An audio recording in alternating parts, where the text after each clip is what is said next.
গুনাহ থেকে আপনি বাঁচতে পারবেন, পাপ থেকে আপনি বাঁচতে পারবেন। 2 নাম্বার আমল আপনাকে শেখাচ্ছি, যখনই গুনাহের চিন্তা মাথায় আসবে সঙ্গে সঙ্গে একজনের কথা স্মরণ করে ফেলবেন, একজনকে আপনি ভয় করে ফেলবেন। সবাই বলেন তিনি কি? এই একটা জিনিস, আল্লাহর ভয় যদি মানুষের অন্তরে থাকে, ওই মানুষকে দিয়ে কেউ কখনো কোনো পাপের কাজ, গুনাহের কাজ করাতে পারবে না। একটা ঘটনা আমার মনে পড়ে গেল, বলবো। সুনানে বাইহাকির ভেতরে হাদিস বর্ণিত হয়েছে, খুব মন দিয়ে ঘটনাটা শুনেন আমার বাবারা, প্রিয় ভাইয়েরা, খুব মন দিয়ে ঘটনাটা শুনেন। আব্দুল্লাহ ইবনে ওমর রাদিয়াল্লাহু আনহু তিনি একবার তার সঙ্গী সাথীদেরকে নিয়ে এক সফরে বের হলেন। দুপুরের খাবারের সময় যখন হয়ে গেল, তারা তখন খাবার গ্রহণের জন্য দস্তরখানা বিছালেন। যখনই তারা খাবার খেতে যাবেন, ঠিক তখনই লক্ষ্য করলেন তাদের পাশ দিয়ে এক রাখাল হেঁটে যাচ্ছে।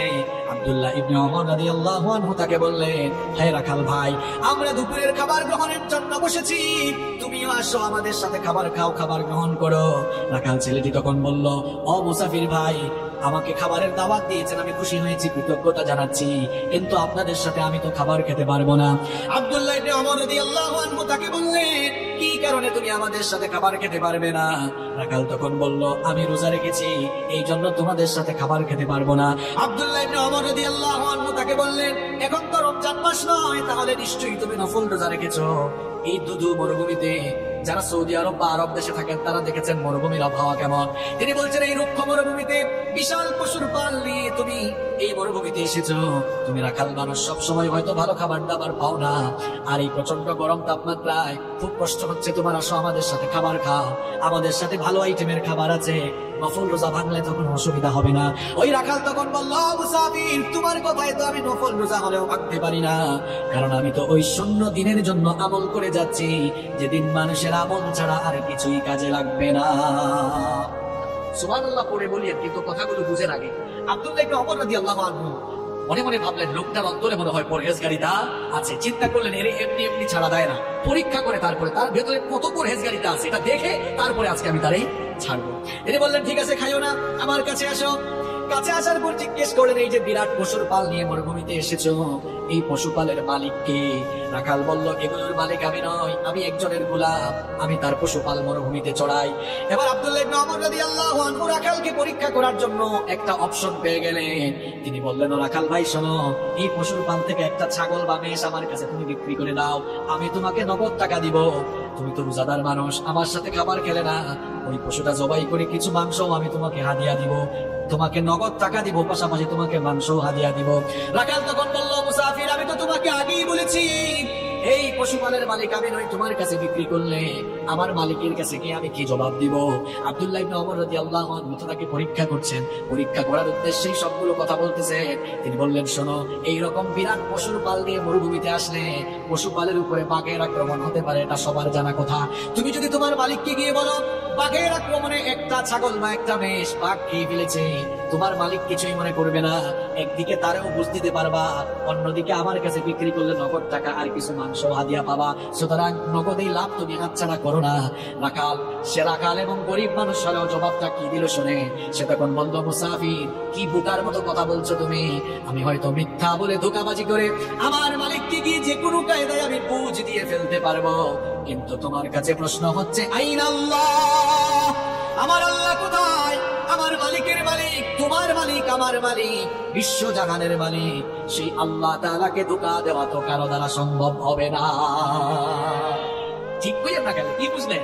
দেখছেন, অন্তরে আল্লাহর ভয় থাকলে কেউ জোর করে কখনো তাকে দিয়ে খারাপ কাজ করাতে পারবে না। আমি তো বলি, কারো অন্তরে আল্লাহর ভয় থাকলে এরে আপনি গাছের সাথে আইনটা পিটানো যদি বলেন যাই খারাপ কাজ করছে মরে যাবে, তাও আল্লাহর ভয়ে গুনাহের কাজ করবে না।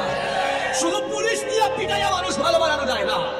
মাঝে মাঝে দেখা যায় জেলখানায় ঢুকার পরে দাগি দাগি আসামি জামিন দিয়ে বের হয়ে প্রমোশন নিয়ে বড় বড় ডাকাত হয়ে যায়। শুধু পিটাইয়া মানুষ ভালো বানাইতে পারবেন না, মানুষের কলিজার ভেতরে আল্লাহর ভয় ঢুকায় দেন, দেখবেন এই মানুষগুলো আল্লাহর ওলি হয়ে যাবে। গুনাহ থেকে বাঁচতে হলে আল্লাহর ভয় কলিজায় ঢুকাতে হবে। যার কলিজায় আল্লাহর ভয় আছে ওই যুবক কখনো ফোন হাতে নিয়ে অশ্লীল ভিডিও দেখবে না। যার কলিজায় আল্লাহর ভয় আছে মিথ্যা বলবে না। যার কলিজায় ভয় আছে জনগণের সম্পদ মেরে খাবে না, মানুষের হক নষ্ট করবে না। যার কলিজায় ভয় আছে ইসলামের বিরুদ্ধে কথা বলবে না। যার কলিজায় আল্লাহর ভয় নাই সে যা মন চায় তাই করতে পারবে। এমনকি কেউ ব্যবসায়ী হলে আল্লাহর ভয় থাকলে কখনো মানুষের সঙ্গে ধোঁকা দিবে না। দেখেন আল্লাহর ভয়টা কি জিনিস, এই ঘটনাটা আপনারা সবাই জানেন, তাও আমি 30 সেকেন্ডে বলছি জাস্ট বুঝাবার জন্য। ওমর রাদিয়াল্লাহু আনহু আপনারা জানেন তিনি অর্ধ পৃথিবী শাসন করেছেন। রাতের বেলা ঘুমাতেন, অর্ধ পৃথিবীর শাসন করতে হয়, রাতের ঘুম হারাম। জিজ্ঞেস করা হলো রাতে ঘুমান না কেন? তিনি বলেন আমি রাতের বেলা ঘুমাবো, আর জনগণ যদি কষ্ট পায় এই কষ্টগুলোই কিয়ামতের দিন আমার জাহান্নামে যাওয়ার কারণ হয়ে যেতে পারে। আর আমরা ছোট ছোট চেয়ারের মালিক হয়েছে, গিয়ার বাড়ায় দেই মাঝে মাঝে। আমাদের অবস্থা হয় না এমন যে যখন চেয়ারে এসে উঠে যায় গিয়ারে। আপনার চেয়ারের গিয়ার একটু কমায় রেখেন, আর গিয়ার যদি উঠানো ইসলামের পক্ষে উঠায় লাভ হবে। যেমন আমিও এখন গিয়ারে, কারণ আমি চেয়ারে, তবে আমার গিয়ার কোরআন হাদিসের পক্ষে, ইসলামের পক্ষে আছে। আর চেয়ারে বসে গিয়ার যদি ইসলামের বিরুদ্ধে নেন, মনে রাখবেন চেয়ারে বসাইছেন যিনি, জনগণের জুতার বাড়ি খাওয়াইয়া বেজ্জত করে নামাইতে পারেন তিনি। এটা তো চেয়ারের নামে আল্লাহ কোরআনে আয়াত দিয়েছেন, আয়াতুল, কথা বলেন না কেন, আয়াতুল কুরসি। হোয়াটস দ্য মিনিং অফ কুরসি? What do you mean by কুরসি? কুরসি বলতে আপনি কি বুঝেন? কুরসি ইটস অ্যান আরাবিক ওয়ার্ড, এটা আরবি শব্দ। এর বাংলা অর্থ হচ্ছে গদি, সিংহাসন। ইংরেজিতে আমরা এটাকে বলি চেয়ার। আল্লাহ তাআলা কোরআনের 6236টা আয়াতের মধ্যে চেয়ারের আয়াতকে সবচেয়ে ফজিলতের আয়াত বানিয়েছেন, যাতে চেয়ারওয়ালা লোকেরা চেয়ারে বসে চেয়ারের অপব্যবহার করে, মানুষের উপরে জুলুম না করে। এই জন্য আল্লাহ তাআলা ওই চেয়ারের আয়াতে, আয়াতুল কুরসির ভেতরে তার নিজের সোভরেনিটি, সার্বভৌম ক্ষমতার পরিচয় দিয়ে তামাম দুনিয়ার চেয়ারওয়ালা লোকদেরকে সাবধান করে দিয়েছেন। ওই আয়াত ভালো করে পড়বেন, আল্লাহ আমাদের বুঝার তৌফিক দান করেন। ওমর রাদিয়াল্লাহু আনহু রাতের বেলা ঘুমাইতেন না। একদিন শেষ রাতে দেখলেন বাড়িতে আলো জ্বলতেছে, কথাবার্তাও শোনা যাচ্ছে, একটু কান পাতলেন। স্বাভাবিক অবস্থায় কান পেতে কিছু শোনা জায়েজ নয়, তবে দায়িত্বশীল ব্যক্তির জন্য সেটা জায়েজ আছে। তিনি শুনলেন এক মা তার মেয়েকে বলছে যে মেয়ে, বেটি উঠ, আমি উটনির দুধ দোহন করে এনেছি, দুধ তো কম পেয়েছি, পানি মিশা, দুধের পরিমাণও বাড়বে, লাভের পরিমাণও বাড়বে। মেয়ে বললো মা গো, এটা তো অন্যায় কাজ, খাদ্যদ্রব্যে ভেজাল দেওয়া এটা ঠিক না। তাছাড়া আমাদের প্রেসিডেন্ট আমিরুল মুমিনিন ওমর রাদিয়াল্লাহু আনহু তিনি তো রাষ্ট্রীয় নিষেধাজ্ঞা জারি করে দিয়েছেন যে খাদ্যে কোনো ভেজাল দেওয়া যাবে না। মা বললো বেটি এ তো বোকা কেন তুই? ওমর তো এই আদেশ দিয়া সে তার বাড়িতে ঘুমায়, সে কি আমাদের মা মেয়ের কারবার দেখি? অথচ ওমর রাদিয়াল্লাহু আনহু দেয়ালের পাশে সব শুনে। আর মেয়ের কলিজায় আল্লাহর ভয় কেমন দেখেন। মেয়ে বললো মা গো, তিনি না হয় ঘুমাচ্ছেন, কিন্তু উনার রব, তোমার রব আমার রব, তিনি কি রাতের বেলা ঘুমায় থাকেন নাকি? উনার তো কোনো তন্ত্রা নাই, ঘুম নাই, তিনি সব দেখেন কিনা? দেখেছেন আল্লাহর ভয়? এই একটা জিনিস আপনার অন্তরে থাকলে, পাপের চিন্তা মাথায় এসেছে, জনগণের হক মাইরা খাওয়ার চিন্তা মাথায় এসেছে, সাথে সাথে কলিজায় আল্লাহর ভয় ঢুকান মিয়া। পাপ থেকে, গুনাহ থেকে বাঁচতে পারবেন। 2 নাম্বার আমল শিখালাম, পাপের চিন্তা, গুনাহের চিন্তা মাথায় আসা মাত্রই, পাপের চিন্তা, গুনাহের চিন্তা, এদিকে ঘুরে, পাপের চিন্তা, গুনাহের চিন্তা মাথায় আসা মাত্রই একজনের কথা স্মরণ করে তাকে ভয় করে ফেলা। তিনি কে? তিনি কে? কয়টা পয়েন্ট বললাম? 1 নাম্বার কি করবেন? গুনার চিন্তা মাথায় আসলে কি করবেন? 2 নাম্বার কাকে ভয় করবেন? নাম্বার 3। 3 নাম্বার, গুনাহের চিন্তা মাথায় আসলে একটা জিনিসের কথা মনে করবেন, সেটার নাম মৃত্যু। সেটার নাম, জোরে বলেন, সেটার নাম কি? আপনি যে গুনাহ করছেন, ওই গুনাহ করা অবস্থায় যদি আপনার মৌত হয়ে যায়। যুবক তরুণ ভাইয়েরা, রাতের বেলা যে ইউটিউবে ঢুকে নাটক দেখো, সিনেমা দেখো, কানের মধ্যে হেডফোন ঢুকায়া এই যে নাটক, সিনেমা, গান শোনো, রাতের বেলা যে মেসেঞ্জারে আর হোয়াটসঅ্যাপে কথা বলতেছো, ওই অবস্থায় মৌত হয়ে যেতে পারে কিনা? আসতে বলবেন না, জোরে বলেন, মৌত হতে পারে কিনা? এই অবস্থায় যদি মৌত হয়ে যায় কি হবে? মুসলিম শরীফে নবীজি বলেছেন, ইউবাতু কুল্লু আবদিন আলা মা মাতা আলাইহি, মানুষ যে অবস্থায় মারা যাবে ওই অবস্থায় তাকে কিয়ামতের দিন কবর থেকে উঠাবেন কি? এই যে অনেক যুবক তরুণরা রাতের বেলা নাটক, সিনেমা দেখতে দেখতে নাপাক শরীরে নাপাক কাপড়ে ঘুমায়। কেন রে ভাই নাপাক থাকো? এই নাপাক অবস্থায় মৌত হয়ে যেতে পারে কিনা? অনেক মানুষ আছে পেশাব করে দাঁড়ায় দাঁড়ায় পেশাব করে, তারপরে দেখা যায় পেশাব করে অনেকে ঠিক মতো পানি নেয় না, ইস্তেঞ্জা করে পবিত্র হয় না, এরকম আছে না নাই? এমনকি সবচেয়ে মজার ব্যাপার হলো, ওয়াজ শুনতে এসেছে, ওয়াজ থেকে যাওয়ার সময় রাস্তার ধারে পেশাব করে পবিত্র হয় না, এইরকম কারবারও আছে না নাই? ওয়াজ শুনতে আসতে যাওয়ার সময় নাপাক হয়ে বাড়ি ফিরে যাচ্ছে, এখন নাপাক অবস্থায় মৌত হয়ে যেতে পারে কিনা? আমার ভাইরা, যে ব্যক্তি নাপাক থাকে তার সঙ্গে ফেরেশতা থাকে না? থাকে কি? আসতে বলবেন না, জুড়ে বলেন, থাকে কি?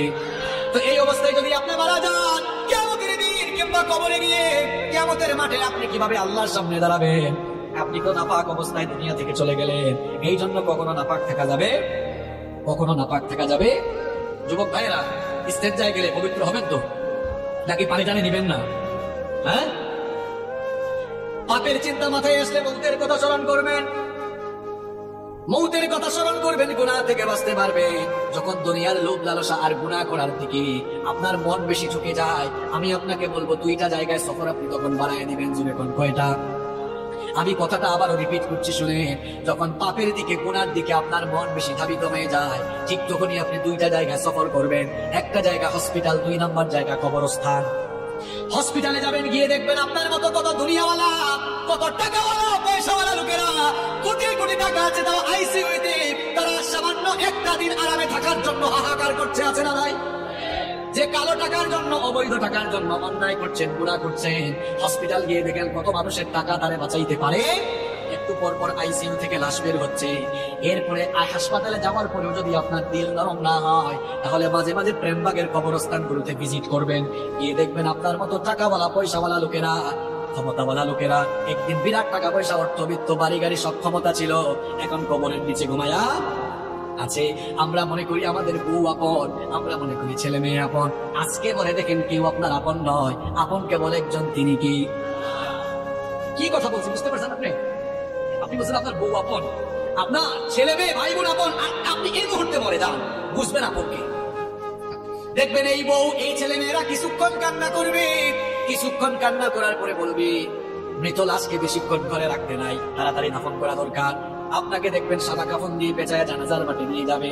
যে ছেলে মেয়েদের জন্য, দেখেন একটু আগেই বলেছি কেউ আপন না, এই ছেলে মেয়েদের জন্য বাড়ি গাড়ি করার জন্য, প্রপার্টি করার জন্য, সম্পত্তি কামানোর জন্য ঠিকঠাক নামাজও পড়েন নাই, অনেক সময় সঠিকভাবে আল্লাহর ইবাদত করেন নাই, যাদেরকে আপন মনে করেছেন আজ তারাই আপনাকে নিয়ে কবরে চলে যাবে, কবরে রেখে রেখে তারা আপনাকে চলে আসবে।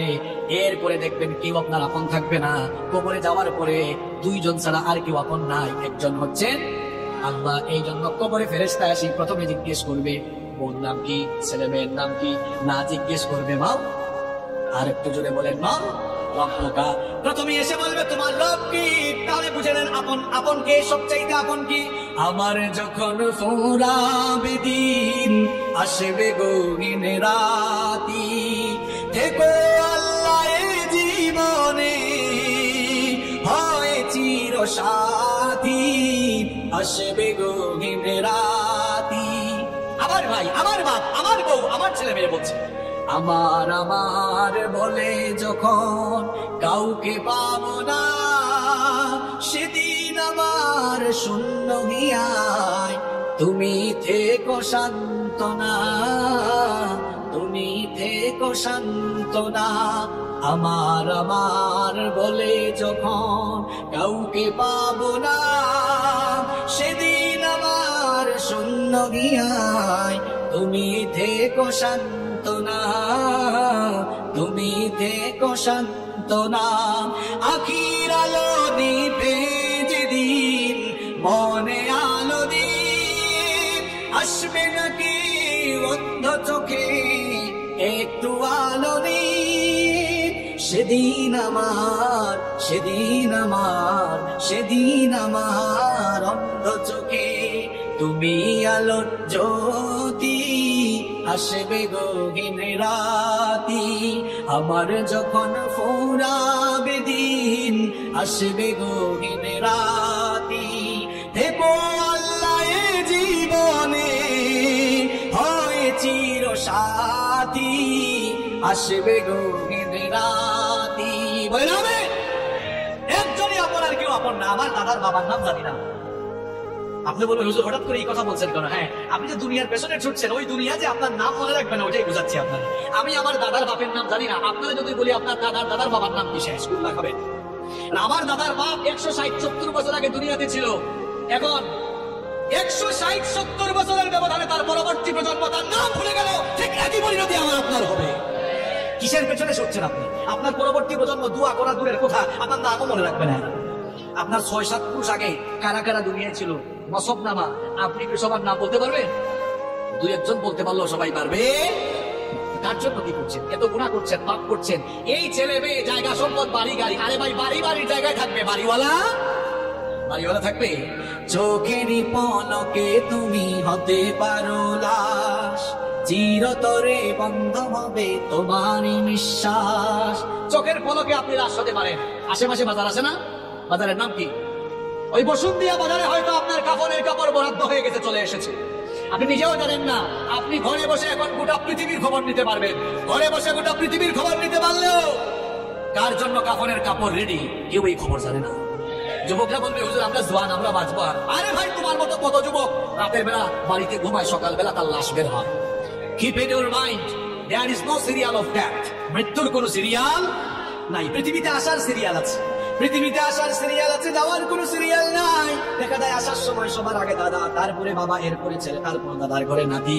আসার সুন্দর সিরিয়াল আছে, যাওয়ার কোন সিরিয়াল নাই। মাঝে মাঝে সিরিয়াল ব্রেক হয়ে দেখা যায় নাতির লাশ দাদা কবরে নামায়, অথবা ছেলের লাশ বাবা কবরে নামায়।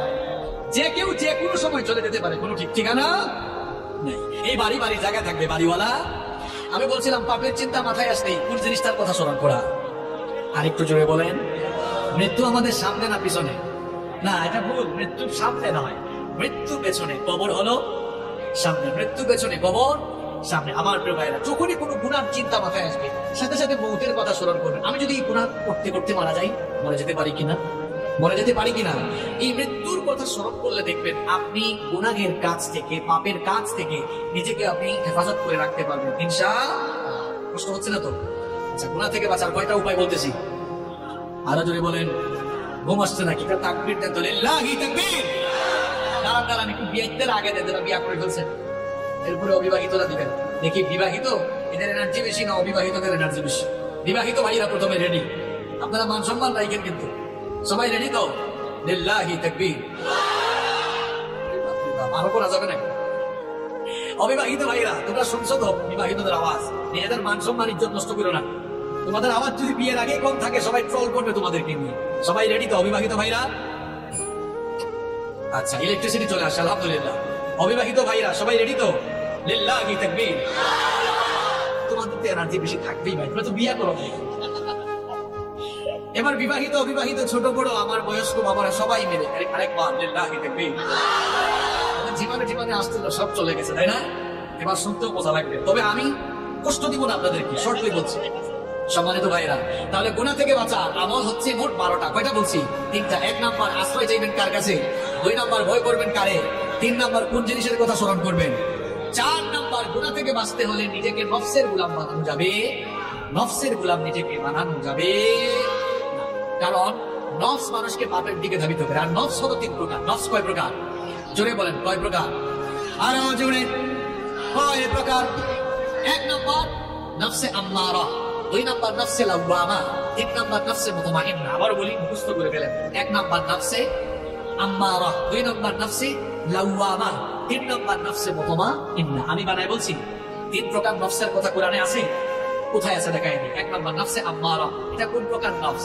যে নফস গুনাহের দিকে ধাবিত করে। এই ধরনের নফস থেকে আল্লাহ আমাদেরকে হেফাজত করেন। রব্বুল আলামিন কোরআনুল কারীমের 12 নম্বর সূরা, সূরা ইউসুফের 53 নম্বর আয়াতে বলছেন, ইন্নান নাফসা লাআম্মারাতুম বিস-সুই ইল্লা মা রাহিমা রাব্বি ইন্না রাব্বি গফুরুর রহিম। আল্লাহ তাআলা বলছেন, নিশ্চয়ই নফস মানুষকে পাপের দিকে, গুনাহের দিকে ধাবিত করে। তবে সেই ব্যক্তি ছাড়া যার উপরে আল্লাহ দয়া করে, নফসের গোলামি আপনাকে ছেড়ে দিতে হবে গুনাহ থেকে বাঁচার জন্য। যেমন ফজরের সময়, হোক সেটা শীতের দিন, হোক সেটা গরমের দিন, দেখবেন ফজরের টাইমে ওয়েদারটা একটু ঠান্ডা থাকে, আরামের থাকে। ওই সময় নফস চাইবে, মন চাইবে ঘুমান, আর আল্লাহ চাইবেন বান্দা উঠে নামাজ পড়। বলেন তো নফসের চাওয়াকে প্রাধান্য দিবেন নাকি আল্লাহর চাওয়াকে প্রাধান্য দিবেন? বললেন তো আল্লাহর চাওয়ারে প্রাধান্য দিবেন।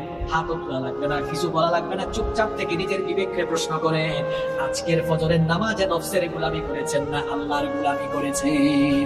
কিছু বলা লাগবে না, আমি তো বলছি চুপ থেকে বিবেককে প্রশ্ন করেন। নফসের গোলামি ছাড়তে হবে। গুনাহ থেকে, পাপ থেকে বাঁচতে হলে নফসের গোলামি ছাড়তে হবে। মন চাইবে সুদ খাবো, মনের চাওয়া প্রাধান্য দিব না। সুদ হারাম করেছে মোল্লা না আল্লাহ। আল্লাহর চাওয়া প্রাধান্য দিয়ে সুদ থেকে বিরত থাকবো। নফস চাইবে, মনটা চাইবে একটু ওই জায়গায় দুর্নীতি করি, এটা মনের চাওয়া। আল্লাহ চান বান্দা দুর্নীতি থেকে মুক্ত হয়ে তুই পবিত্র থাক। তাহলে মনের চাওয়া প্রাধান্য দিবেন না আল্লাহর চাওয়া প্রাধান্য দিবেন। যুবক তরুণ ছাত্ররা শোনো, মোবাইল ফোন হাতে নিলে মনটা চাইবে রাতের বেলা ইউটিউবে গিয়ে একটু নাটক দেখি, সিনেমা দেখি। অনেকে আবার পর্নোগ্রাফিতে আসক্ত, অনেকের মনটা চাইবে ফোনটা হাতে নিয়ে একটু ব্লু ফিল্ম দেখি। এটা হলো মনের চাওয়া। মনের চাওয়াকে প্রাধান্য দিব না, আল্লাহকে আমরা ভয় করব। তাহলে গুনাহ থেকে বাঁচার জন্য 4 নাম্বার আমল শিখাচ্ছি, নফসের গোলামি থেকে বেঁচে থাকা রাখবে। 1 নম্বর নফস হচ্ছে নফসে আম্মারা, যেই নফস মানুষকে গুনার দিকে ধাবিত করে। আল্লাহ এই নফস থেকে আমাদের সবাইকে বাঁচান। আরো আসতে বলেন আমিন।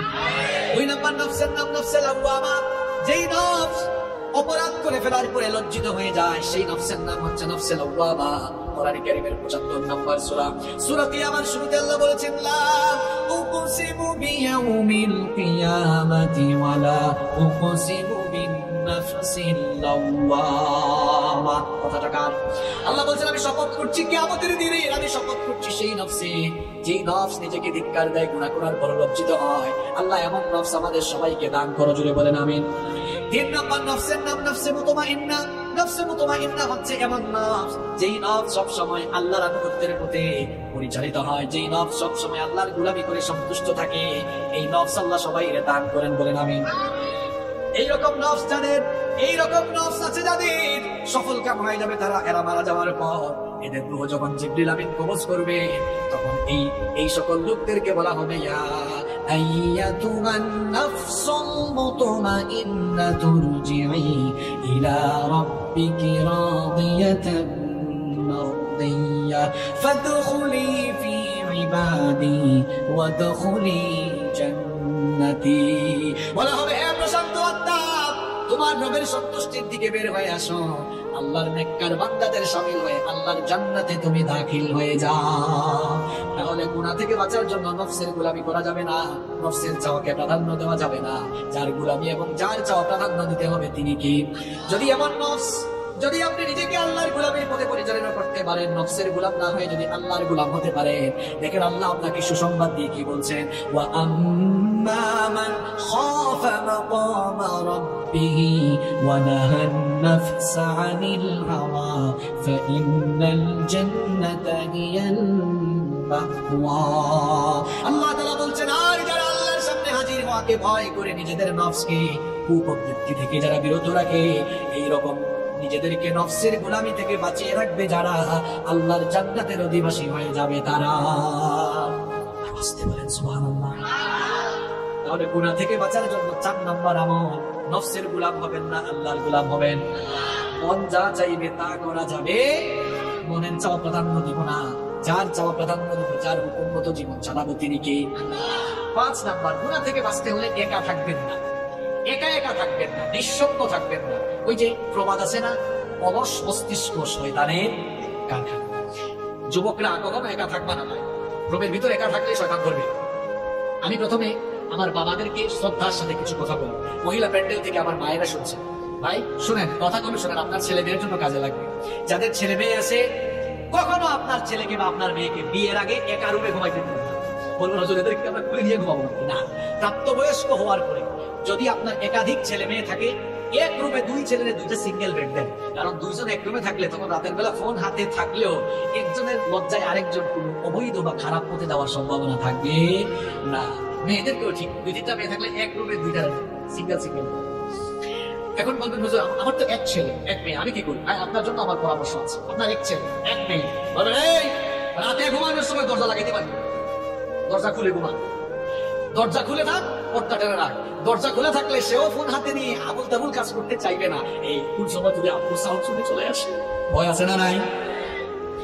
যুবক ভাইদেরকে বলবো, ভাই নিজের চরিত্র হেফাজত করে একা থাকিও না।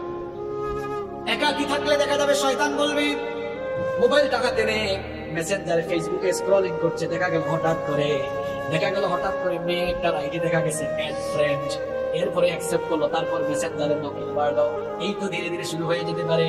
এই জন্য একা একা থাকার কোনো দরকার নাই। একা থাকলে সে মনে মনে ভাববে আমার হাতে স্মার্টফোন আছে, ওয়াইফাইও আছে, ইন্টারনেট কানেকশন দেওয়া আছে, আব্বু আম্মু রুমে ঘুমায়, আমার ভাইয়া আমার আব্বু ভাই বোনদের রুমে ঘুমায়, আমি একা আছি, এবার মন ভরে আমি ইউটিউবে গিয়ে যা মন চাই তা দেখতে পারবো। একা একা থাকলে এমন চিন্তা মাথায় আসবে, আর যদি সাথে কেউ থাকে তাহলে এমন শয়তানি চিন্তা আসবে না। আবার অনেকে পর্নোগ্রাফিতে আসক্ত হয়ে পড়েছে একা একা থাকতে থাকতে। এরা কয়, মাঝে মাঝে কিছু যুবকরা আসে বলে, হুজুর এখান থেকে বের হয়ে আসতে চাই, গুনাহ থেকে, একটু উপায় বলে দেন। আমি বলি ভাই উপায় হলো একা থাকি না। ওই হুজুর কার সাথে থাকবো? আব্বু আব্বুর সাথে সময় পাস করেন, ঘরের সবার সাথে। আব্বু আব্বু তো চাকরি করে। আমি বলবো ভাই ভালো ভালো বন্ধুর সাথে থাকেন, আলেমদের সাথে থাকেন, সামাজিক কাজ করেন। আপনি সামাজিক কাজ করেন, অর্থাৎ নিজেকে কখনো অবসর রাখবেন না, কোনো না কোনো কাজে থাকবেন, দেখবেন শয়তানি চিন্তা মাথায় আসবে। ছেলে মেয়েদেরকে একা ছেড়ে দিয়েন না।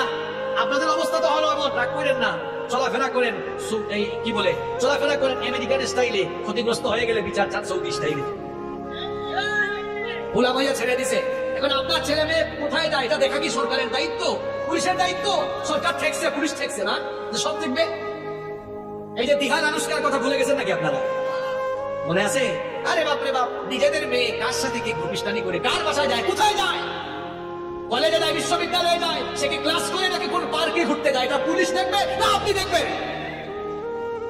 আপনার ছেলে মেয়ে কোথায় যাচ্ছে, কি করছে, কোনো খোঁজ খবর রাখেন না। ক্ষতিগ্রস্ত হয়ে গেলে কেঁদে কেঁদে এরপরে ফাঁসি উঠে চলাফেরা করেছেন এতদিন আমেরিকান স্টাইলে, এরপরে ক্ষতিগ্রস্ত হয়ে এরপরে বুঝে সৌদি স্টাইলে বিচার চালাবো। নিজের সন্তান কোথায় যাচ্ছে, কি করছে, ভালো করে বলে গেলাম, খবরদার সন্তানগুলোর একা রাখবেন না, নইলে খালি কপালে হাত দিবেন। এই ছাত্ররা যারা আছো, যুবক তরুণ যারা আছো, ভাই একা থাকবা না, নিজের চরিত্রটা সুন্দর রাখো। পারা যাবে তো ইনশাল্লাহ? পারা যাবে ইনশাল্লাহ? দেখেন তো গুনাহ থেকে বাঁচার এই যে 5 নাম্বার আমলটা বললাম, এটা জীবনের সাথে বাস্তব না অবাস্তব? আসলে দেখবেন একা একা থাকলে শয়তান ধোঁকা দেয় বেশি, ওই যে অলস মস্তিষ্ক শয়তানের কাঁধান, এজন্য কখনো একাকী থাকা যাবে। ওই যে কিছুদিন আগে ওই যে কোন এক নায়কের শ্বশুর গুলি করে মারা গেল না, লোকটার নাম কি যেন ভুলেও গেছি আমি। লোকটার নাম কি, মনসুর খান নাকি আবু মনসুর খান, কি যেন নাম আছে। এই লোকটা নিঃসঙ্গ থাকতে থাকতে দেখছেন শেষ পর্যন্ত সুইসাইড করেছে। সুইসাইড করা ভালো জিনিস না মহাপাপ? দেখছেন একাকিত্ব, নিঃসঙ্গতা মানুষকে কোথায় নিয়ে যায়? খালি শয়তানি না, মাঝে মাঝে মৃত্যুর দিকেও নিয়ে যায়। অনেক ছেলেরা আছে বের হয় না, সারাটা দিন দরজা লাগাই ঘুমায়, আর সারাদিন ল্যাপটপে আছে, ফোনে আছে। তোমরা যারা পড়াশোনা করো, তোমরা যারা স্কুল কলেজে পড়ো, তোমাদের কি বলছি, তোমরা যে সারাটা দিন ফেসবুকে থাকো, রাত 2টা-3টা পর্যন্ত ফেসবুকে থাকো, তোমরা যতটা সময় ইন্টারনেটে কাটাও, ফেসবুকে স্ক্রলিং করো, আল্লাহর কসম করে বলছি এই টাইমগুলো যদি তোমরা 4 টেবিলে বসে পড়াশোনা আর গবেষণায় দিতে পারতে, কিসের নিউটন আর কিসের আইনস্টাইন, এদেরকে পেছনে ফেলে জ্ঞান গবেষণায় তোমরা অনেক দূরে গিয়ে যেতে পারতে।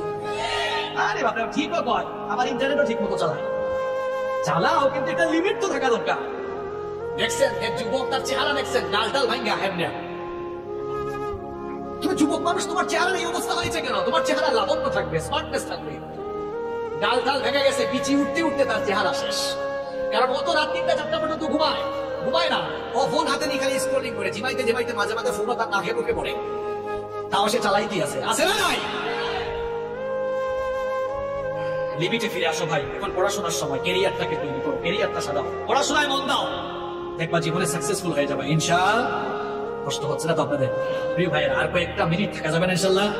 এই উঠিয়েন না, শেষ পর্যন্ত নিয়ে যান। এখন প্রত্যেকটা কথা বাস্তবিক বলবো। গুনাহ থেকে বাঁচা আমল বলতেছি কয়টা? 12টা বলে ফেলছি। কয়টা? 6 নাম্বার, গুনাহের উপকরণ থেকে দূরে থাকা। যেই জিনিসগুলো দিয়ে গুনাহ করার সম্ভাবনা আছে এগুলোর কাছেও না। নাটক, সিনেমা, অশ্লীল গল্প, উপন্যাসের বই।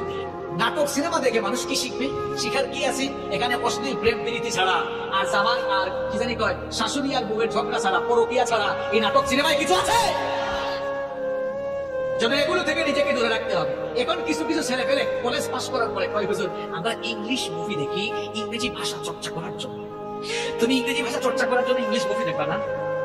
আমি ছাত্র জীবনে একটা মেসে থাকতাম, তখনও আমি বিশ্ববিদ্যালয়ে ভর্তি হয়নি, ইউনিভার্সিটিতে ভর্তি হবো এরকম টাইমে। এখন এক ভাই আমার সিনিয়র, দিনে রাতে কানে হেডফোন লাগাই ল্যাপটপের দিকে তাকায় থাকে। একদিন বললাম, ভাইজান আপনি দেখি সব সময় ল্যাপটপের দিকে তাকায় থাকে, যা অনেক আগে 2010 সালের এই বলতেছি কথা।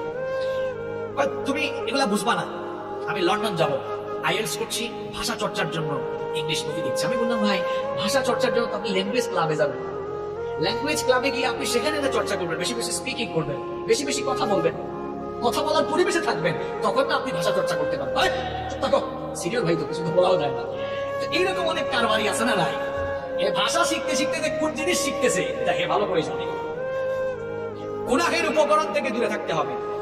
পর্নোগ্রাফিতে যারা আসক্ত, এদের ভেতর থেকে মনুষ্যত্ববোধ চলে গেছে, এদের ভেতরে পশুত্ব তৈরি হয়েছে। এরা মেয়েদেরকে জীবনে কোনোদিন সম্মান করতে পারবে না। মেয়ে দেখলেই মনে করে এটা ভোগ্য পণ্য, এটা ভোগ করার জিনিস। কারণ পর্নোগ্রাফিতে আসক্ত হয়ে সে নিজের ভেতরের পশুত্বকে জাগ্রত করে এখন নারী দেখলেই তার কাছে লাগে এটা ভোগ্যপণ্য, নারীকে সে সম্মানের চোখে দেখতে পারে না। এখন অনেকে বলবে হুজুর পাপের পর থেকে ফিরে আসবো কেমনে? ভাই, রাত 10টার পরে যদি ফোন হাতে নিলে তোমার ফোন দিয়ে বিপদে যাওয়ার সম্ভাবনা থাকে, আমি বলছি এইটা থেকে দূরে থাকো। রাত 10টার পরে ফোন আর বালিশের কাছে না, ফজরের পরে হাতে নিয়ে। আর বাবা মাদেরকে আরেকটা কথা বলি, অনেকের বাড়িতে ওয়াইফাই আছে না, রাত 10টা বাজবে wifi switch off, wifi switch বন্ধ, নইলে দেখবেন ছেলে মেয়েরা কিন্তু কারবার করে ফেলতে পারে। আর সবচেয়ে ভালো হয় এমন সচেতন হন, রাত 10টার পরে খাওয়া দাওয়ার পরে ছেলে মেয়েদেরকে বলে ফোন দে, ফোন দে। রাতের বেলা ফোনের দরকার আছে, সকালবেলা আমার কাছ থেকে আবার ফোন নিয়ে যাই। এই কথাগুলো আপনাদের ভালোর জন্য বলতেছি। ডিভাইস তো হাতে, আমাদের ছেলে মেয়েরা নষ্ট হয়ে যাচ্ছে অপশিক্ষার অপসংস্কৃতির কারণে। ছোট বয়স থেকে বাচ্চাদের হাতে আমরা ফোন তুলে দিচ্ছি। আরে ভাই, আগে তো ছোট ছোট বাচ্চারা কান্না করলে মা বাবারা দৌড়ে এসে কোলে নিয়ে আয় আয় চাঁদ মামা গল্প শোনায়, কবিতা শোনায় ঘুম পাড়াইতো। এখন 2-3 বছরের বাচ্চা কান্না করলে মা বাবা এসে ইউটিউবে ঢুকে বেবি শার্ট ডুট ডুট ডুট ডুট লাগাই দেয়।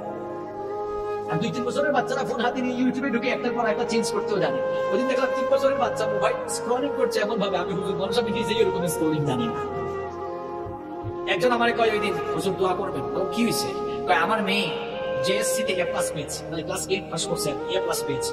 আমি বললাম মাশাআল্লাহ গুড। ওই হুজুর জানেন খুশি হয়ে আমি আইফোন গিফট করে দিয়েছি। আমি বললাম ভালো করেছেন, কিছুদিন পরে আপনারা জামাই গিফট করবে। এই ছোট্ট ছোট্ট ছেলে মেয়েদের হাতে ফোন তুলে দিয়ে না, বলে কারবার ঘটাই হোক। রাতের বেলা ফোন কেড়ে নেবে, ইন্টারমিডিয়েট পাস করার আগ পর্যন্ত হাতে ফোন দিয়ে না। এগুলো পরামর্শ দিয়ে গেলাম, মানলে কল্যাণ হবে ইনশাআল্লাহ। গুনাহ থেকে বাঁচার জন্য 6 নাম্বার আমল বলে যাচ্ছি। গুনাহের উপাদান যেগুলো, এগুলোর ধারে কাছেও যাওয়া। তার মানে কি ফোন থেকে দূরে থাকবেন? প্রত্যেকটা জিনিসের পজিটিভ নেগেটিভ আছে, নেগেটিভ গুলা বর্জন করে পজিটিভ গুলা। এই যে ক্যামেরা, এটা দিয়া মুভি নাটক সিনেমার শুটিং করা হয়, আবার এখানে মাহফিলে ওয়াজও রেকর্ড করা হচ্ছে। এক জিনিস দিয়ে 2 কাম করা যায় কি যায় না? আপনি খারাপ জিনিস করবেন না ভালোটা করবেন, সিদ্ধান্ত নিতে হবে কাকে? আপনাকে সিদ্ধান্ত নিতে হবে কাকে? গুনাহ থেকে বাঁচা থাকার জন্য 7 নম্বর আমল হলো ইন্টারনেট এবং তথ্য প্রযুক্তির অপব্যবহার থেকে নিজেকে বাঁচিয়ে রাখতে হবে। যুবক তরুণ ভাইরা, ইন্টারনেট আর তথ্য প্রযুক্তির অপব্যবহারের কারণে আজ আমার কলিজার টুকরা যুবক তরুণ ছাত্র ভাইদের যৌবন নষ্ট হয়ে যাচ্ছে। আমার কলিজার টুকরা ভাইরা, দরদ পাকা ভাষায় বলে যাচ্ছি, মনে রেখো, রাতের বেলা হাতে ফোন আছে, ইন্টারনেট আর তথ্য প্রযুক্তির অপব্যবহার করে তুমি যদি খারাপ কিছু দেখতে চাও, হয়তো ভাবতেছো আমাকে তো আব্বু আম্মু দেখে না, ভাই বোন কেউ দেখে না, কিন্তু একজন তো সবই দেখেন, তিনি কে? আর যারা নামাজও পড়ে, দেখবেন অনেক মানুষ আছে নামাজ পড়ে রোজা রাখে, ভালো ভালো কাজ করে, আবার একা একা হয়ে গেলে গোপনে গোপনে হারাম কাজে লিপ্ত হয়। আছে না নাই? আল্লাহর নবীর একটা হাদিস আমার মনে পড়ে গেল। নবীজি বলছেন, তুমি তোমার পরিবারের লোকদের সামনে অন্যায় কাজ, পাপের কাজ করতে যেমন লজ্জা পাও, তুমি যদি তোমার পরিবারের কারো সামনে পাপ করতে লজ্জা পাও, তোমার আল্লাহর সামনে গুনাহ করতে তোমার কি কোনো লজ্জা লাগে না? কারণ আল্লাহ বান্দার সব কিছু দেখেন কিনা? জোরে বলেন, দেখেন কিনা? খুব ভয়ঙ্কর একটা হাদিস আমার মনে পড়লো, শুনেন ভাইরা, কান লাগান। একদিন নবীজি সাহাবীদেরকে বললেন, আমার সাহাবীরা শোনো, আমার উম্মতের কিছু মানুষ কিয়ামতের দিন তিহামা নামক বিখ্যাত শুভ্র পর্বতমালার সমান আমল নিয়ে হাজির হবে। সহজ বাংলায় বলতেছি, বুঝেন। নবীজি বলতেছেন, কিয়ামতের দিন পাহাড়ের সমপরিমাণ আমল নিয়ে কিছু মানুষ হাজির হবে। হাজির হওয়ার পরেও পর্বতমালার সমপরিমাণ আমলকে আল্লাহ ধুলায় পরিণত করে পুরাইয়া দিবেন। কি সাংঘাতিক কথা! শুনতেছে কথা? কিয়ামতের দিন কিছু লোক পাহাড়ের সমান বিশাল নেকির পাহাড় নিয়ে ওঠার পরে তাদের নেক আমলগুলোকে আল্লাহ ধুলাবালুয় পরিণত করে দিবেন। সাওবান রাদিয়াল্লাহু আনহু নবীজিকে জিজ্ঞেস করলেন, ইয়া রাসূলুল্লাহ, পড়েন সাল্লাল্লাহু আলাইহি ওয়াসাল্লাম, নবী গো, তারা কারা? এদের ব্যাপারে আমাদেরকে বলেন, তাহলে আমরা সাবধান হয়ে যাব। নবীজি বললেন, সাওবান, এরা হচ্ছে তোমাদেরই ভাই, যারা তোমাদের সঙ্গে নামাজ পড়বে, তোমাদের সাথেই চলাফেরা করবে, কিন্তু যখন তারা নির্জনে একাকী হয়ে যাবে, তখন তারা গোপনে গোপনে হারাম কাজে লিপ্ত হয়ে যাবে। এজন্য যুবক ভাইরা, রাতের বেলা গোপনে গোপনে মেয়েদেরকে মেসেঞ্জারে নক দিও না। রাতের বেলা একা একা ইউটিউবে ঢুকে হারাম কিছু দেখিও না। এই যে হাদিসটা বললাম, 5 ওয়াক্ত নামাজও পড়বা, হারাম কাজও করবা, সমস্ত আমলগুলোকে ধুলাবালু করে ঘুরিয়ে দিবেন কি? আল্লাহ আমাদেরকে হেদায়েতের উপর অটল রাখো, গুনাহ থেকে বাঁচিয়ে রাখো, বলেন আমিন। তাহলে 7 নম্বর আমল কি বললাম? ইন্টারনেট তথ্য প্রযুক্তির অপব্যবহার থেকে নিজেকে মুক্ত রাখা। পারা যাবে তো ভাই ইনশাআল্লাহ? নাম্বার 8, 8 নাম্বার গুনাহ থেকে বাঁচার জন্য 8 নাম্বার উপায় হলো অসৎ ব্যক্তিদের সাথে, অসৎ বন্ধুদের সাথে মিশা যাবে না। কথায় আছে না, সৎসঙ্গে স্বর্গবাস, অসৎ সঙ্গে। এই জন্য যুবক তরুণ ভাইয়েরা সিগারেট খুরি, আবাখুর, বাবাখুর এদের সাথে মিশিও না। ভালো মানুষকে বন্ধু বানাবে। বন্ধু বানাবেন কাকে? যার দুনিয়াদারি আপনার চেয়ে কম আর দিনদারি আপনার চেয়ে, আবারও বলছি, বন্ধু বানাবেন কাকে? যার দুনিয়াদারি আপনার চেয়ে কম আর দিনদারি আপনার চাইতে। আমি জানি মাহফিলে অনেক ভাইরা আসেন গুনাহ করতে করতে, এই গুনাহ নিয়েই আসেন। তারা হয়তো এখন আমার কথা রাখছে, বুঝুন আমরা খারাপ কাজ করি বলে কেউ কি আমাদের বন্ধু হবে না? হবে। আপনাদের বন্ধু আমরা, আপনাদের বন্ধু এখানে যারা 5 ওয়াক্তের নামাজি ভালো ভালো ছেলে, এরা আপনাদের বন্ধু। আমরা আপনাদেরকে দাওয়াত দিয়ে দিয়ে, মাথায় হাত দিয়ে দিয়ে, বুকে টেনে টেনে নামাজি বানাবো ইনশাআল্লাহ। আমি বলতেছি ওই সকল ছেলেদেরকে যারা একটু মিশলেই খারাপ হয়ে যাওয়ার সম্ভাবনা আছে। আপনারাও দেখবেন ছেলে মেয়েরা কাদের সাথে মিশে, কারণ এ হয়তো ভালো আছে কিন্তু খারাপ কারোর সাথে মিশলে থাকতে থাকতে সেও খারাপ হয়ে যেতে পারে। এই জন্য প্রিয় ভাইয়েরা, গুনাহ থেকে বাঁচার জন্য 8 নম্বর উপায় হলো অসৎ ব্যক্তিদের সাথে মিশা যাবে না। কষ্ট হচ্ছে আপনাদের? এই তো শুনেন, আর 4টা পয়েন্ট আছে। নাম্বার 9 নম্বর, গুনাহ থেকে বাঁচার জন্য মনটা চাইবে গুনাহ করে ফেলি, এই কামটা করে ফেলি, সাথে সাথে সবর করে নিজেকে তখন সংযত করবেন, যেটাকে বলি আমরা কন্ট্রোল করা। নিজেকে কন্ট্রোল করতে হবে। আপনি যদি কন্ট্রোল করতে পারেন, সুবহানাল্লাহ, আমার আল্লাহ কত দয়াবান। নবীজি হাদিসে বলেছেন, কোন বান্দা একটা ভালো কাজ করবে, শুধু নিয়ত করবে, কাম করার আগে নিয়ত করলেই সাথে সাথে আল্লাহ আমলনামায় একটা নেকি দান করবে। আর বান্দা নিয়তের পরে যখন কাজটা করে ফেলে, আল্লাহ আমলনামায় সওয়াব 10 থেকে 700, এমনকি আল্লাহ চাইলে আরো বাড়ায়া দেন। সুবহানাল্লাহ। আর আমার আল্লাহর দয়া কেমন দেখে, ভালো কাজের নিয়ত করলে সাথে সাথে নেকি লেখা হয়, খারাপ কাজের নিয়ত করলে সাথে সাথে গুনাহ লেখা হয় না। আল্লাহ বলেন, এই ফেরেশতারা দেখ আমার বান্দা শেষ পর্যন্ত কাজটা না করে ফিরে আসে কিনা। যদি বান্দা ফিরে আসে, আল্লাহর ওই লোকটার আমলের খাতায় গুনাহ লিখতে আদেশ দেন না। সুবহানাল্লাহ। তাহলে পাপ থেকে বাঁচতে হলে গুনাহ করবেন, মাথায় চিন্তা আসবে, ঠিক সেই সময় নিজেকে কন্ট্রোল করে ফেলবেন। কার ভয়ে? নাম্বার 10, গুনাহ থেকে, পাপ থেকে বাঁচা 10 নম্বর আমল হলো নিজের ভেতরে লজ্জাশীলতা পয়দা করুন। গুনাহ করার পরে আমরা ভুল করতে পারি ভাই, ভুল করা দূষণীয় না। কারণ আমাদের বাবা পৃথিবীর প্রথম মানুষ যিনি, তিনিও ভুল করছেন। নাম কি? তিনি ভুল করার পরে ভুলের উপর থাকেন নাই, লজ্জা পেয়ে তওবা করে ফেলছেন। এই জন্য তার মর্যাদা বাড়িয়েছেন কে? এই শয়তান কি শয়তান ছিল? প্রথমে কি ছিল? আরে হ্যাঁ, শুধু ফেরেশতারা, ফেরেশতাদের সর্দার। একটা ভুল করছে, ভুল করার পরে অহংকার করেছেন, লজ্জা পেয়ে মাফ চায় নাই। এই জন্য ফেরেশতার সর্দার থেকে শয়তানের সর্দার হয়ে গিয়েছে। কি বুঝলেন? তাহলে আপনি পাপ করছেন, ভুল করছেন, এটা দূষণীয় না। পাপ করা যতটা না দূষণীয়, পাপ করার পর পাপের উপরে থাকা এটা মারাত্মক দূষণীয়। নবীজি এই জন্য বলেছেন, মুসলিম শরীফের হাদিস, কুল্লু ইবনে আদম খাত্তাউন ওয়া খায়রুল খাত্তাইন আত-তাওয়াবুন। মানুষ মাত্রই গুনাহগার, মানুষ মাত্রই পাপী, তবে ওই পাপ করা, গুনাহ করে ফেলা মানুষদের মধ্যে আল্লাহর কাছে সবচাইতে প্রিয় হলো তারা গুনাহ করার পর আল্লাহর কাছে তওবা করে যারা। সুবহানাল্লাহ। এই জন্য পাপ থেকে বাঁচতে হলে নিজের ভেতরের লজ্জা বাড়াতে হবে না কমাতে হবে। দেখেন কয়েকটা নমুনা বলি, লজ্জাশীলতা কেমনে বাড়াবেন। লজ্জাশীলতা এমন ভাবে বাড়াবেন, অনেকে তো আছে প্যান্ট আর লুঙ্গি টাকনুর নিচে করে, এটা জায়েজ না, হারাম।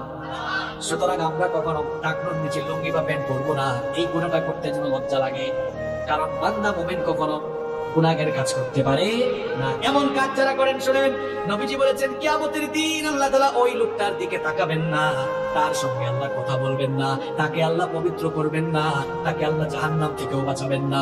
4টা কথা বলেছি, আবারও শুনেন। নবীজি বলেছেন, কিয়ামতের দিন আল্লাহ ওই ব্যক্তির দিকে তাকাবেন না, তার সঙ্গে আল্লাহ কথা বলবেন না, 3 নাম্বার আল্লাহ তাকে পবিত্র করবেন না, 4 নাম্বার আল্লাহ তাকে জাহান্নাম থেকেও মুক্তি দিবেন না। সাহাবীরা বললেন, নবী গো কার কথা বলছেন? নবীজি তখন বললেন, যারা টাকনুর নিচে কাপড় ঝোলায়া হাঁটে। ভাই হুজুর, টাকনুর উপরে মধ্যে কেমন জানি আনস্মার্ট আর খেত লাগে। আরে ভাই, টাকনুর উপরে তো আমরা জুব্বা পরি, পায়জামা পরি, দেশে বিদেশে ঘুরি, আজ পর্যন্ত কেউ আমাদেরকে আনস্মার্টও বলে নাই, খেতও বলে নাই। বরং নবীর সুন্নত মানে যারা দুনিয়ায় সবচেয়ে স্মার্ট হলো তারা। যারা যুবক ভাইরা, নবীর সুন্নত মারা যাবে তো? নবীর সুন্নত দাড়িটা রাখা যাবে না, একেবারে ফ্রেশ কাট এরকম থাকা যাবে না, দাড়ি রেখে ফেলতে হবে। দাড়ি রাখা সুন্নত। পৃথিবীর এমন কোন নবী নাই যে নবী দাড়ি রাখেন না। এমন কোন নবী আছে? সব নবীর দাড়ি ছিল। দাড়ি রাখবেন, চেহারার উজ্জ্বলতা বাড়াই দিবেন, কে? সবগুলো সুন্নত মানবেন, কোনো গুনাহ করা যাবে না। নিজেদের ঘরের মহিলাদেরকে পর্দায় রাখা লাগবে, কারণ পর্দার বিধানটা মোল্লার না, আল্লাহ। অনেক বোনেরা আছে যেহেতু মাহবুবরা আসছে, এদের ব্যাপারে তো কিছু বলা দরকার। এখন আবার অনেকে আছে বুরখা পরে তারপরে চেহারা খুলে বের হয়, আছে না নাই? চেহারাটা হলো সৌন্দর্যের দেহের রাজধানী, চেহারার দিকে তাকালে কে কেমন সেটা বোঝা যায়। এখন কিছু আধুনিক যুগের ফ্যাশনেবল নারী আছে বুরখা পরে আবার লিপস্টিক দিয়ে মেকআপ ছাড়া বের হয়ে, আছে না নাই? তো এরকম বের হইতে আপনারা কে বলছে, এরকম ইসলামী করতে কে বলছে? আবার অনেকে আছে বুরখা পরে খুব অ্যাট্রাকটিভ আর টাইট ফিট বুরখা, অবশ্য যশোরে নাই। বিভিন্ন কালারের ঝাঁকানাকা কালারের বুরখা পরে, টাইট ফিট বুরখা পরে, আবার টাইট ফিট সবকিছু বোঝা যায়, এইরকম পরে আছে না নাই?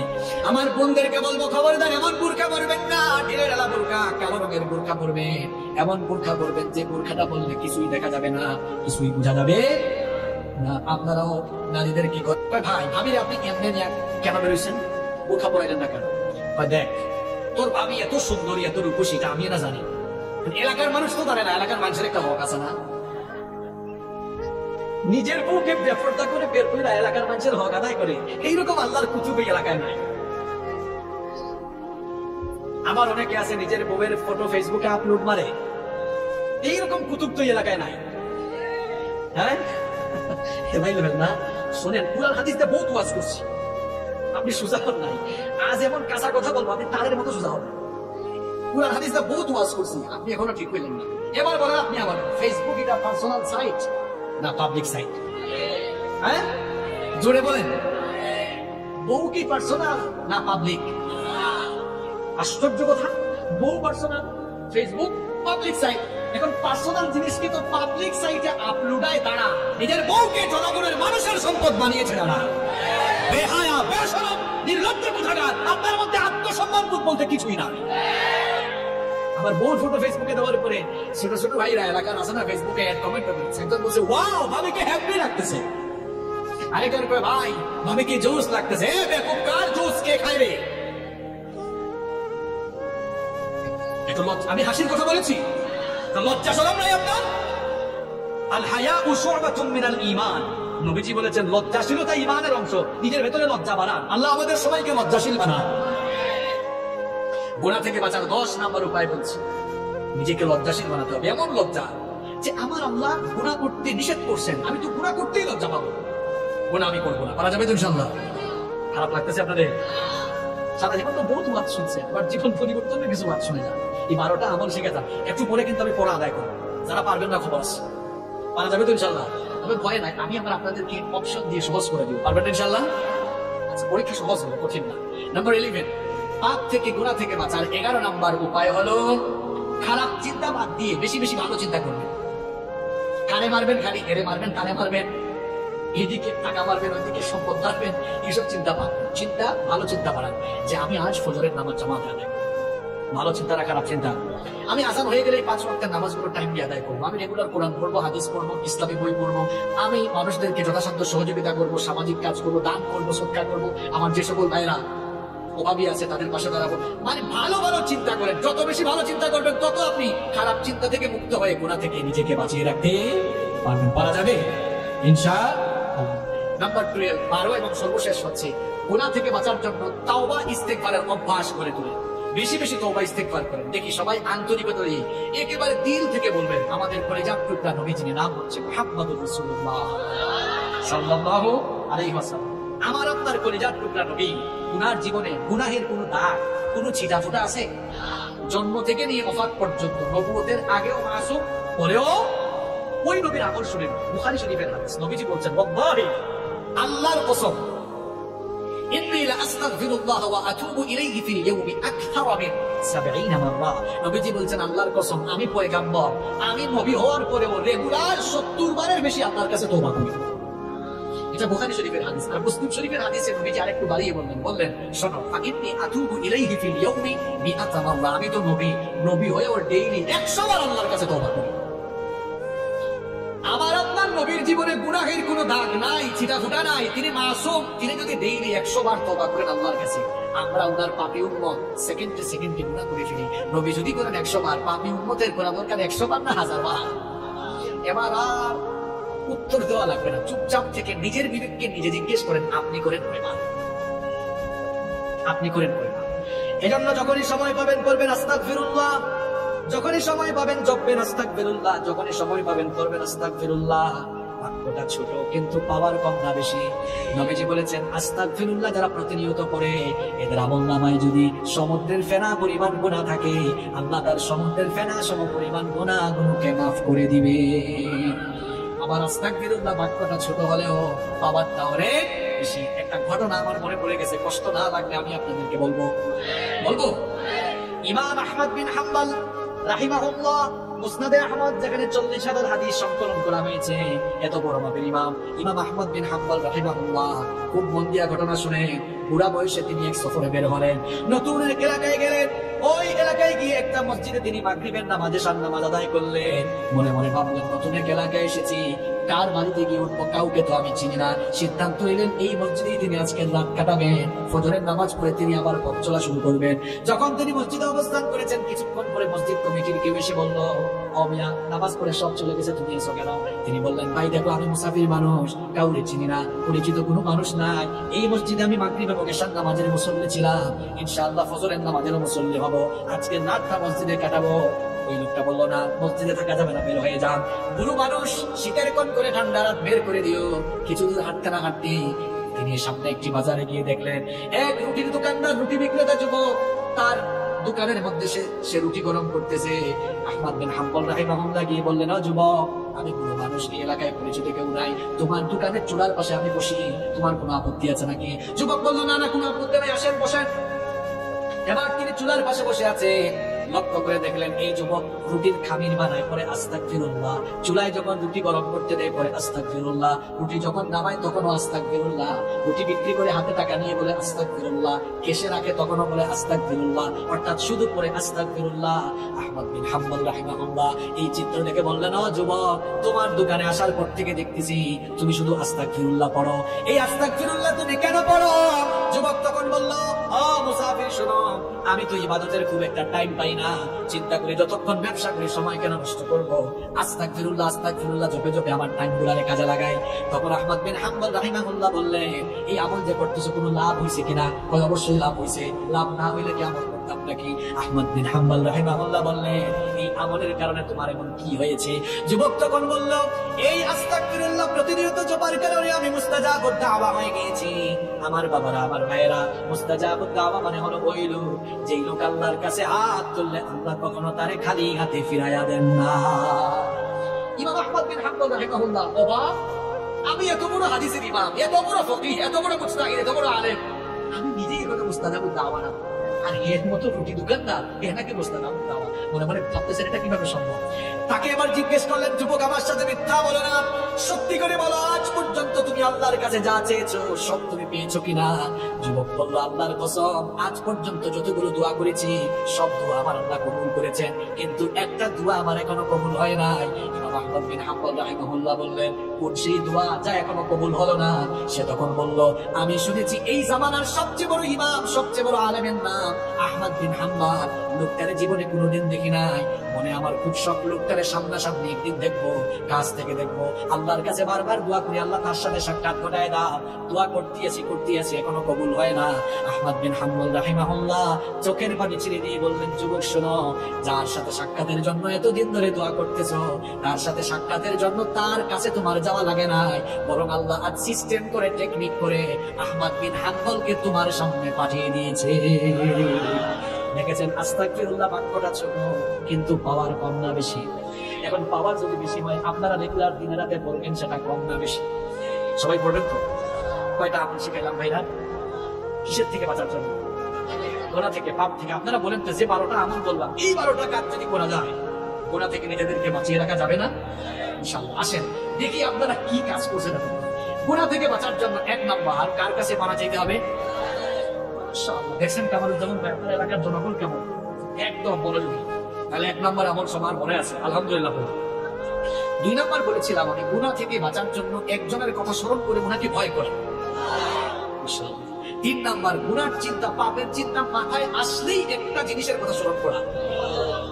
গুনাহ থেকে বাঁচার জন্য 4 নাম্বার আমল শিখিয়েছিলাম, নিজেকে কিসের গোলাম বানানো যাবে না।